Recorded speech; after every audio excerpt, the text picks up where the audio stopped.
अस्सलाम वालेकुम, welcome back to my channel after a long time. और आज हमने केमिस्ट्री पढ़ना है। और केमिस्ट्री में मैंने आप लोगों को जो लास्ट वीक जो मैंने पढ़ाया था उसमें मैंने कहा था कि एक आइसोटोप्स टॉपिक है, उसको भी पढ़ाऊँगा और एक और नया टॉपिक शुरू कर दूँगा। ठीक है, तो आज आइसोटोप्स हम देखेंगे।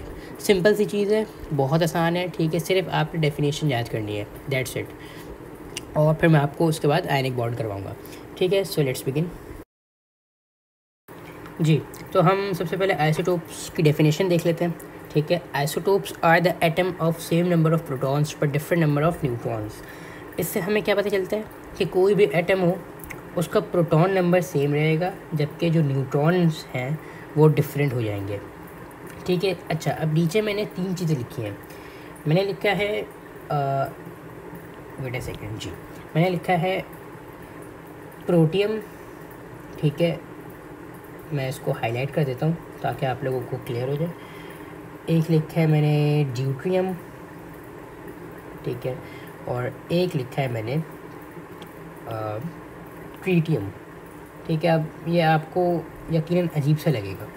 ठीक है, अब मैं आप लोगों को एक चीज़ बताने जा रहा हूँ। देखें, अब आप यहाँ पे देखिए, प्रोटियम में आपके पास एक प्रोटॉन है जबकि 0 न्यूट्रॉन्स है। मतलब कि चेंज किस चीज़ में? चेंज न्यूट्रॉन्स में।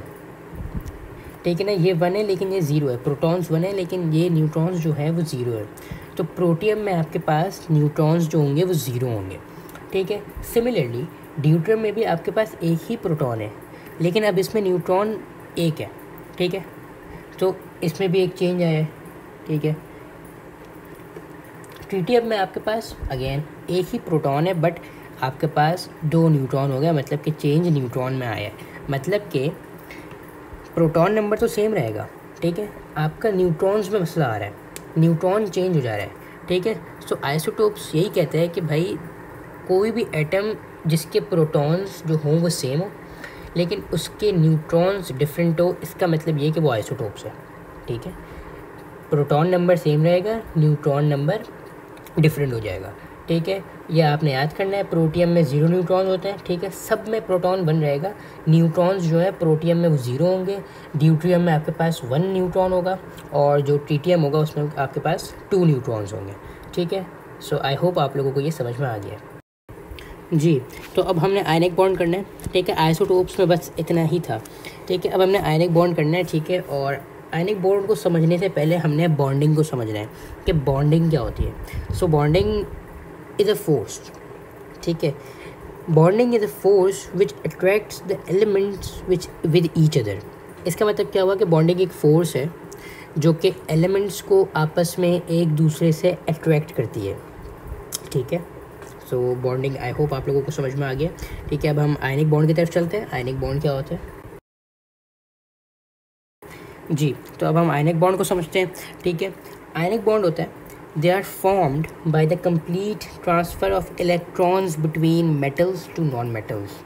अच्छा, अब इससे क्या समझ में आया कि भाई मेटल में आपके पास कोई भी इलेक्ट्रॉन हो, अगर वो चला जाए नॉन मेटल में, ठीक है, तो मतलब कि ये आयनिक बॉन्ड है।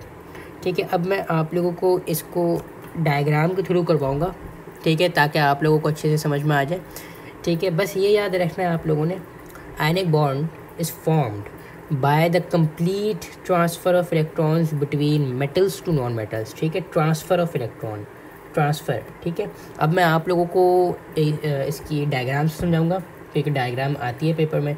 ठीक है, सो इंशाल्लाह आप लोगों को मैं उससे करवाता हूँ जी। तो डायग्राम में जाने से पहले सबसे पहले आप लोगों को थोड़ा सा मैं रिवाइज़ करवा देता हूँ पीछे का, जो हमने पिछली क्लास में पढ़ा था। ठीक है, आपको यकीनन जो ये मैंने पिक्चर एक पेस्ट की है उसको देख के यकीनन आपको कुछ याद तो आ रहा होगा। ठीक है, मैंने ये आप लोगों को पिछले वाली क्लास में बताया था। ठीक है, कि अगर प्लस की साइन होगी तो मतलब वो इलेक्ट्रॉन को लूज़ कर रहा है, और अगर माइनस की साइन होगी तो मतलब गेन कर रहा है। ठीक है, अच्छा, अब यहाँ पे आयनिक बॉन्ड में आपके पास मेटल्स जो होते हैं ना, मेटल्स वो हमेशा एक इलेक्ट्रॉन लूज़ करते हैं, जबकि जो नॉन मेटल्स होते हैं they always gain the electron. ठीक है, आई होप आप लोगों को ये समझ में आ रहा है। ठीक है, मैं यहाँ पे एक स्टेटमेंट लिख देता हूँ बेहतरी के लिए। ठीक है, metals will lose electron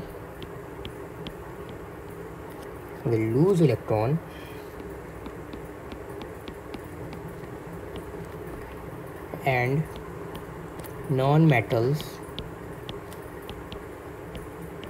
will always gain electron। ठीक है जी। सो आई होप आप लोगों को ये याद रहेगा। ठीक है जी। मेटल्स हमेशा इलेक्ट्रॉन्स को लूज़ करेंगे, मतलब कि वो इलेक्ट्रॉन्स को देंगे, और जो नॉन मेटल्स है वो लेगा। ठीक है, मेटल्स देगा, नॉन मेटल्स लेगा। ठीक है, आपने इस तरह से याद कर लेना इसको। ठीक है, सो आई होप आप लोगों को ये याद रहेगा। ठीक है, ये एक बहुत बहुत इम्पॉर्टेंट चीज़ है। ठीक है, आपने इसी के बिना पे, इसी के बेस पे आपका आप सारा डायग्राम जो भी सीन है वो सारी इसी चीज़ पे बनेगी। ठीक है, सो ये चीज़ आप याद कर लें। ठीक है, आयंस में अगर प्लस की साइन होगी तो लूज़ करेगा, माइनस की साइन होगी तो गेन करेगा। मेटल्स हमेशा लूज़ करते हैं और नॉन मेटल्स हमेशा गेन करते हैं। मेटल्स देगा, नॉन मेटल्स लेगा। आप इस तरह से इसको याद कर लो। ठीक है, और हाँ चलिए अब हम डायग्राम्स की तरफ चलते हैं। जी, तो अब आपको यहाँ पे क्वेश्चन कह रहा है, make the dot and cross diagram of ionic bond between potassium and fluorine. ठीक है, तो इनके सिंबल्स भी मैंने नीचे लिखे हुए हैं। ठीक है, अब आप बनाएंगे कैसे इसको। ठीक है, अब मैंने आप लोगों को एक बात याद करवाई थी, metals will lose electron and non metals will gain electron. मतलब कि पोटेशियम के ऊपर प्लस की साइन आ जाएगी, फ्लोरीन के ऊपर माइनस की साइन आ जाएगी। प्लस का मतलब होता है, याद होगा वैसे आप लोगों को, लूज़। माइनस का मतलब होता है गेन। ठीक है, सो मतलब कि इसका मतलब ये हुआ कि पोटेशियम अपना इलेक्ट्रॉन लूज़ करेगा, जबकि फ्लोरीन अपना इलेक्ट्रॉन एक जो होगा पोटेशियम से वो गेन करेगा। सही है। अच्छा, अब सबसे पहले हम इलेक्ट्रॉनिक कॉन्फ़िगरेशन बता देते हैं। ठीक है, पोटेशियम की क्या होती है, पोटेशियम बिलोंग्स टू ग्रुप 1, इसकी होगी 2881। अच्छा, ग्रुप का जो भी नंबर होगा ना, तो उसके एलिमेंट्स के आखिरी वाले जो इलेक्ट्रॉन का शेल होगा, आखिरी वाला जो शेल होगा, उसमें उसके जो ग्रुप का नंबर होगा ना, मतलब जैसे कि पोटेशियम का ग्रुप का नंबर है 1। ठीक है, तो उसके आखिरी वाले शेल में एक ही इलेक्ट्रॉन होगा। ठीक है, अब जैसे कि फ्लोरीन बिलोंग्स टू ग्रुप 7, तो इसके आखिरी वाले शेल में ग्रुप 7 जो नंबर है वो ही 7 इलेक्ट्रॉन्स होंगे। ठीक है, सिमिलरली जैसे कि फॉर एग्जांपल आपके पास मैग्नीशियम है, मैग्नीशियम ग्रुप 2 से बिलोंग करता है, तो जो उसका आखिरी शेल होगा, आउटर शेल, उसमें 2 इलेक्ट्रॉन्स होंगे। ठीक है, ये एक ट्रिक है। ठीक है, और ये आप लोगों को याद करनी है। ठीक है, कि जब भी कोई भी ग्रुप का नंबर होगा ना, जो भी ग्रुप का नंबर होगा, बस उसके एलिमेंट्स में आखिरी वाले शेल में उतने ही इलेक्ट्रॉन्स होंगे। ठीक है, अच्छा अब इसका हम देख लेते हैं फ्लोरीन का। फ्लोरीन में होते हैं 2 और 7। यस, 2 और 7, जी बिल्कुल सही है जी। अच्छा, अब आयनिक बॉन्ड बनता क्यों है। आयनिक बॉन्ड बनता इसलिए है क्योंकि जो नॉन मेटल गैस है वो अपना आउटर मोस्ट शेल कंप्लीट कर सके, मतलब कि जो उसकी एक लिमिट है 8 तक की, वो उसको कंप्लीट कर सके। ठीक है, आयनिक बॉन्ड बनता है आउटर मोस्ट शेल को कंप्लीट करने के लिए। ठीक है, अच्छा अब यहाँ पे पोटेशियम का आउटर मोस्ट शेल में 1 इलेक्ट्रॉन है। ठीक है, जस्ट अ मिनट जी, यहाँ पे पोटेशियम में जो आपके पास आउटर मोस्ट शेल है उसमें 1 इलेक्ट्रॉन है। ठीक है, जबकि फ्लोरीन में आपके पास 7 इलेक्ट्रॉन्स हैं। ठीक है, तो फ्लोरीन को मतलब चाहिए +1। ठीक है, और इसको चाहिए -1। इसको -1 क्यों चाहिए, ताकि ये 8 यहाँ पे आ जाए और इसका जो आउटर मोस्ट शेल वो कंप्लीट हो जाए। ठीक है, और इसको +1 इसलिए चाहिए ताकि ये भी अपना आउटर मोस्ट शेल कंप्लीट कर सके। सो बेसिकली मेटल्स और नॉन मेटल्स का जो मेजर एजेंडा होता है ना आयनिक कंपाउंड में, वो ये होता है कि भाई अपना आउटर मोस्ट शेल वो कंप्लीट कर सके, पूरा 8 कर सके। ठीक है, अच्छा तो फ्लोरीन के पास आउटर मोस्ट शेल में 7 इलेक्ट्रॉन्स हैं और 7 में अगर आप 1 प्लस कर देंगे तो आपके पास 8 आंसर आ जाएगा। ठीक है, तो मतलब कि फ्लोरीन को 1 इलेक्ट्रॉन चाहिए और पोटेशियम में ऑलरेडी जो आउटर मोस्ट शेल है उसमें 1 ही इलेक्ट्रॉन है। तो अगर वो 1 इलेक्ट्रॉन निकाल देगा तो उसका जो फिर आउटर मोस्ट शेल होगा वो फिर ये 8 हो जाएगा, ये वाला। ठीक है, ये वाला सही है। सो आई होप जो मैंने इतना बोला है वो आप लोगों को समझ में आ गया होगा। ठीक है, अब हम इसकी एक शेल डायग्राम बना लेते हैं। इसकी शेल डायग्राम बहुत आसान है, बहुत ज़्यादा आसान है। ठीक है, अभी हम बना लेते हैं। सबसे पहले आपने सर्कल बना लेना है। ठीक है, ठीक है।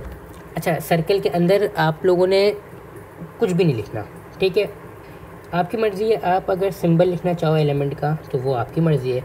ठीक है, सो ऐसे कोई रिस्ट्रिक्शन नहीं है इसमें। ठीक है, और ये एक और बन गया फॉर फ्लोरीन। ठीक है जी।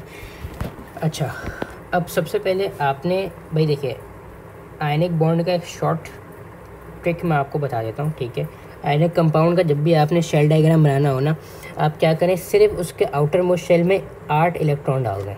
1 2 3 4 5 6 7 8। ठीक है, जब भी आपको आयनिक कंपाउंड बनाना है तो आप उसके शेल डायग्राम के आखिरी वाले इलेक्ट्रॉन, आखिरी वाला शेल उसका डालें। ठीक है, और उसमें आप 8 इलेक्ट्रॉन्स पूरा कंप्लीट कर दें। ठीक है, ये एक ट्रिक है। अब सिमिलरली हम फ्लोरीन का बना लेते हैं। ठीक है, फ्लोरीन में 7 इलेक्ट्रॉन हैं। 1 2 3 4 5 6 7। ठीक है, मैंने ये क्रॉस से इसलिए बनाया ताकि पहचान करने में आसानी हो, वरना मिक्स हो जाएंगे। ठीक है, सो अच्छा, अब फ्लोरीन को चाहिए 1 इलेक्ट्रॉन। ठीक है, so it will gain 1 electron from potassium. ठीक है, पोटेशियम विल लूज़। सो इसका मतलब क्या होगा, पोटेशियम के ऊपर प्लस की साइन आ जाएगी और फ्लोरीन के ऊपर माइनस की साइन आ जाएगी। सही है।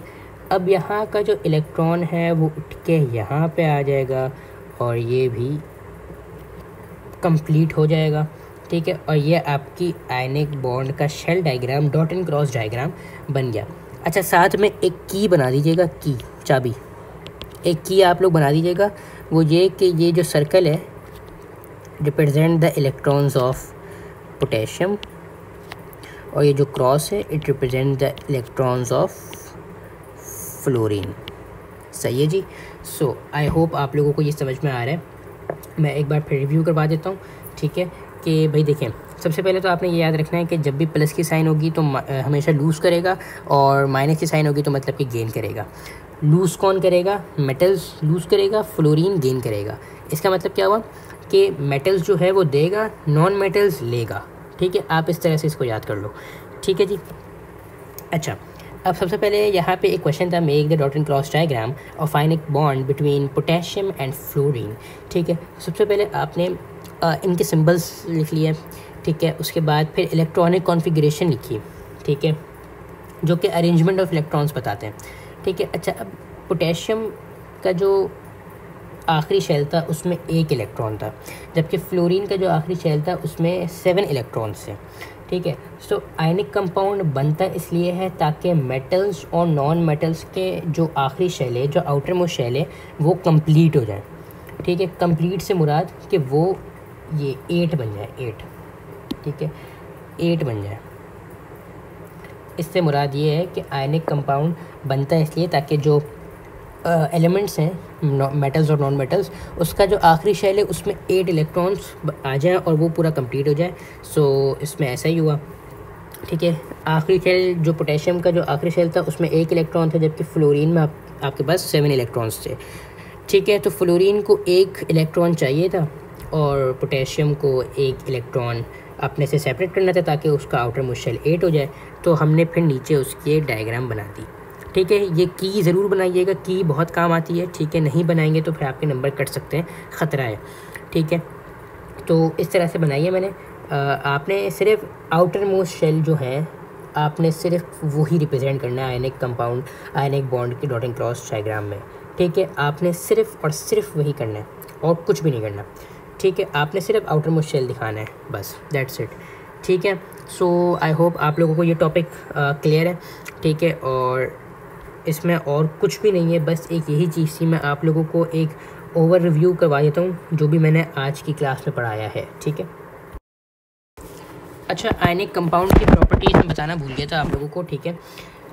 ये जब भी आपके पास प्रॉपर्टीज़ की बात होंगी तो आपके पास सिर्फ 3 चीज़ें आएंगी, ठीक है। जब भी आपके पास किसी भी कंपाउंड की प्रॉपर्टीज़ की बात की जाएगी, ठीक है, उसमें आपके पास सिर्फ 3 चीज़ें आएंगी, melting point and boiling point, ठीक है, उसकी कंडक्टिविटी और उसकी सोल्यूबिलिटी, ठीक है। तो आयनिक कंपाउंड का मैं आप लोगों को बता देता हूँ, ठीक है। जो आयनिक कंपाउंड है उसमें उसका जो मेल्टिंग एंड बॉइलिंग पॉइंट होता है वो बहुत हाई होता है। So melting and boiling point of ionic compound, melting and boiling point of ionic compound is high, ठीक है, is high।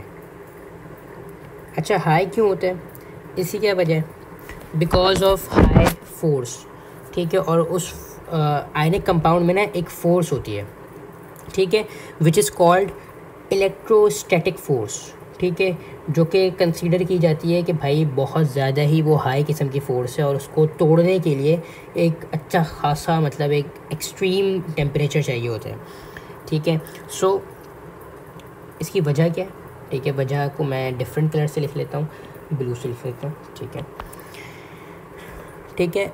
अच्छा, बॉइलिंग पॉइंट इनका हाई है because ionic compound have electrostatic force,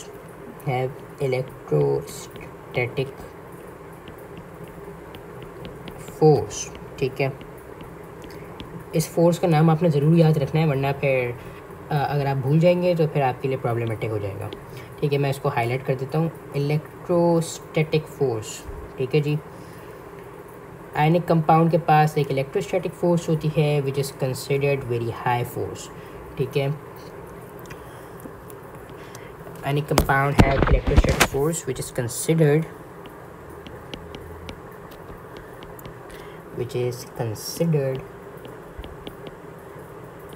very high, सही है जी। I hope आप लोगों को ये क्लियर है, ठीक है जी। Melting point and boiling point of ionic compound is very high because ionic compound have high electrostatic force which is considered very high, ठीक है। So melting and boiling point हो गया, ठीक है। अब हम चलते हैं कंडक्टिविटी की तरफ। कंडक्टिविटी का मतलब कि भाई क्या ये इलेक्ट्रिसिटी को कंडक्ट कर सकता है कि नहीं कर सकता, ठीक है।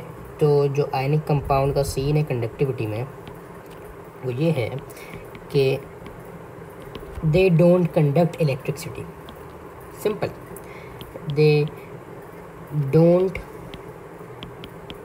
conduct electricity, simple, ठीक है जी। इतनी सी चीज़ है, आयनिक कंपाउंड जो है इलेक्ट्रिसिटी को कंडक्ट नहीं करते इन सॉलिड्स, ठीक है जी, इन सॉलिड्स, ठीक है जी। तो उसकी कंडक्टिविटी नहीं है, ठीक है।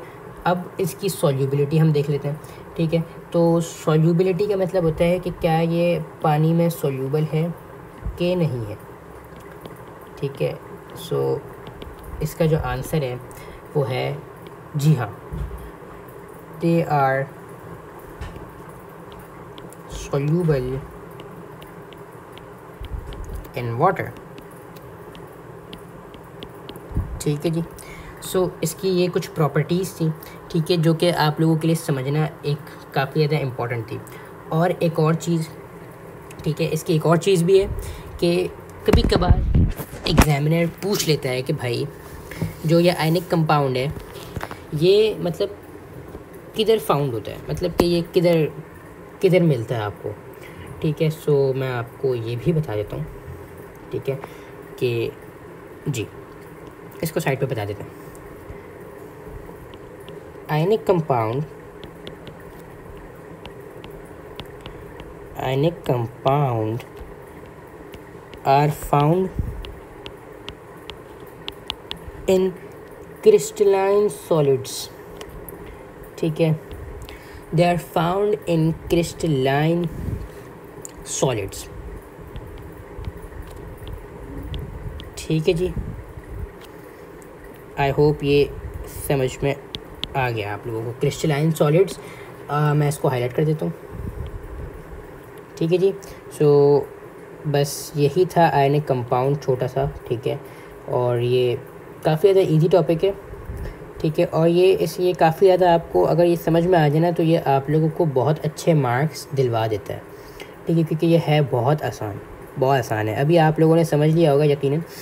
सो आई होप आप लोगों को ये जो मैंने इतनी मेहनत की है, आप लोगों को यकीन ये समझ में आ गया होगा। बहुत इजी टॉपिक है, बहुत आसान टॉपिक है। अगर कुछ भी समझ में ना आया हो, ठीक है, तो आप मुझे कांटेक्ट कर लीजिएगा कमेंट बॉक्स में, ठीक है, मैं आप लोगों को फिर से वीडियो बना के समझा दूंगा, मुझे कोई प्रॉब्लम नहीं है, सही है। सो आई होप आप लोगों को समझ में आ गया, ठीक है। सो मैं आप लोगों को अब इसका एक ओवरव्यू कर देता हूँ, ठीक है, और फिर आपकी जान छोड़ता हूँ फिर मैं, ठीक है जी। तो आज की क्लास में हमने सबसे पहले स्टार्ट किया आइसोटोप्स से, ठीक है। ये एक सेपरेट टॉपिक है, ठीक है, ये एटम्स से भी जुड़ा हुआ है और ये आयनिक बॉन्ड से भी थोड़ा थोड़ा जुड़ा हुआ है, ठीक है, मुझे नहीं पता कैसे, लेकिन ये बस जुड़ा हुआ है, ठीक है। सो आइसोटोप्स क्या होते हैं, इसमें सिर्फ आपको डेफिनेशन याद करनी है, दैट्स इट। आइसोटोप्स होते हैं, they are the atom of same number of protons but different number of neutrons, मतलब कि प्रोटॉन्स हमेशा आपके पास सेम रहेंगे और न्यूट्रॉन्स आपके पास डिफरेंट रहेंगे।